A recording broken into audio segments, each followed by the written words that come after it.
कैसे हैं exam corner Patna channel पे स्वागत है दोस्तों। बीपीएससी के द्वारा जो है एक न्यू नोटिस जारी किया गया। न्यू नोटिस क्या है वो देखते हैं। ये न्यू नोटिस जो है आपका ओएमआर बेस्ड है। ओएमआर में जो आपका तकनीकी समस्या है या ओएमआर जो आपका उल्टा पुल्टा हो गया है उसको लेकर के बीपीएससी एक नोटिस जारी की है। अब जो है बीपीएससी इसके बाद क्या करेगी दोनों अपडेट हम आपको देते हैं वीडियो के माध्यम से।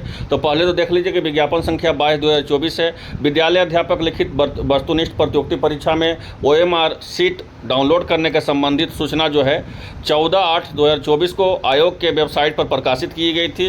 14 तारीख को ही आपको सूचना मिला था कि आप ओएमआर जो है डाउनलोड कर सकते हैं, लेकिन तकनीकी कारणों से जो है रिस्पॉन्स शीट डैशबोर्ड में प्रदर्शित नहीं हो रहा है।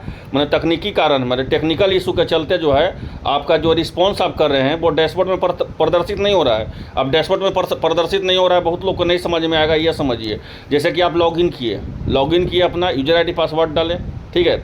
अब जो है आपको आपत्ति करना है, ठीक है। आपको ओएमआर से आप संतुष्ट नहीं है तो जो आप रिस्पॉन्स कीजिएगा तो डैशबोर्ड में जो रिस्पॉन्स शीट होता है वो प्रदर्शित नहीं हो रहा है, मतलब वो शो नहीं हो रहा है, ठीक है। तो अब तकनीकी समस्या का दूर होने के उपरांत रिस्पॉन्स शीट के संबंधित सूचना उपलब्ध करा दी जाएगी। अभ्यर्थी अपने स्वयं के डैशबोर्ड में लॉगिन करके ओएमआर शीट डाउनलोड कर सकते हैं। सूचनाएं यथावत रहेगी। तो मतलब कि रिस्पॉन्स शीट से आपको जो है सूचना दिया जाएगा। तकनीकी समस्या दूर हो जैसे ही हो जाएगा आपको फिर रिस्पॉन्स शीट में जो है आप सूचना दे सकते हैं, उपलब्ध करवा दिया जाएगा बीपीएससी के ऑफिशियल वेबसाइट पे। और बोला गया है कि फिर जो है अभ्यर्थी स्वयं जो है डैशबोर्ड में लॉगिन करके फिर ओएमआर जो है डाउनलोड कर सकते हैं। तो आपको जो है सूचना मिलेगा बीपीएससी के द्वारा ये बोला गया है। देखिए बीपीएससी जो है अभी एक तरह से एक प्रैक्टिकल कर रही है। प्रैक्टिकल ये कर रही है क्योंकि TRE 2 में, TRE 3 में, TRE 1 हुआ, TRE 2 हुआ और TRE 3 का जो प्रश्न पत्र जिस तरह से लीक हुआ उसके बाद जो जांच एजेंसी के द्वारा EOU के द्वारा जो जांच एजेंसी पाया गया, प्रिंटिंग प्रेस पाया गया, उसको पूरी तरह से जो है उसका लाइसेंस जो है या उसका जो है पूरी तरह से कैंसिल कर दिया गया। तो आनन फानन में बीपीएससी जो है इसको बेल्ट्रॉन को सौंप दी है। बेल्ट्रॉन को 6 लाख ओएमआर दे दी है। अब उतना बेल्ट्रॉन के पास कैपेसिटी है नहीं, जो हकीकत बात है। छवि भी उसका कोई साफ़ सुथरा नहीं है, ये भी आप जानते हैं, ठीक है।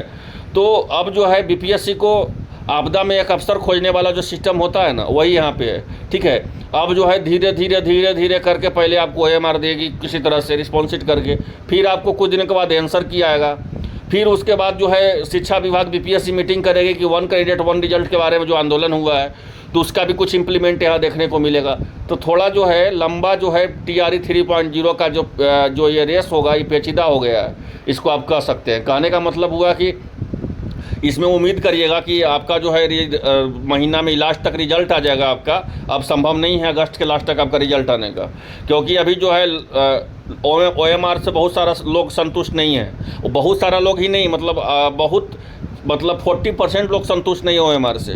उसके बाद आंसर की भी जो है आनंद फानन में ही जारी किया जाएगा। अब आंसर की 6 लाख स्टूडेंट का आंसर की में फिर आपत्ति भी मिलेगा। आंसर की तो जारी हो जाएगा, ठीक है, लेकिन उसमें कोई आपत्ति दीजिएगा, फिर आपत्ति का रिस्पॉन्स शीट देना, रिस्पॉन्स करेगा ना जब आपत्ति लिया जाएगा तो उसके बाद फिर आपका रिजल्ट जारी करना। रिजल्ट के बाद में भी जो एक लफड़ा हो गया है, आंदोलन हुआ है। अब जो है हम लोग भी दबाव बना रहे हैं कि 1 कैंडिडेट 1 रिजल्ट होना चाहिए, सबसे पहला चीज़, ठीक है। तो उसको देखते हुए जो है आयोग और शिक्षा विभाग मीटिंग भी करेगी। तो कहने का था मतलब हुआ कि थोड़ा सा जो है आपका ये थोड़ा सा लंबा जाएगा। अभी इस बात को आप समझ लीजिए, मैंने 15 दिन 20 दिन तो ज़रूर डिले होगा। ये अब सिंपल 100% हो गया है, क्योंकि अब जो है अब धीरे धीरे जो है इसको बेल्ट्रॉन को भी जानते हैं कि कितना ज़्यादा विरोध हुआ, उसके बाद भी लाइसेंस को नहीं उसका कैंसिल किया गया, उससे ओएमआर नहीं लिया गया, आंसर की नहीं लिया गया। इसका मतलब क्या हुआ कि बीपीएससी के पास कोई दूसरा सुविधा उपलब्ध नहीं है, ठीक है। अब उसी सुविधा में जो है धीरे धीरे कर करके देखिए यहाँ बोला गया है कि जब डैशबोर्ड जो सुधरेगा तो फिर आप लॉगिन कर सकते हैं, आपको सूचना दिया जाएगा। तो अभी आप ओएमआर में ही इतना इसका प्रॉब्लम है, ठीक है। अब उसके बाद फिर आपका आंसर किया आएगा, उसके बाद फिर रिजल्ट आएगा, तो थोड़ा लंबा जाएगा ये, ठीक है। और जैसे ही कुछ और अपडेट आएगा सबसे पहले आपको एग्जाम कॉर्नर पटना चैनल पर मिलेगा। चैनल पर जो नए हैं सब्सक्राइब कर लीजिएगा। सही जानकारी प्राप्त करने के लिए धन्यवाद।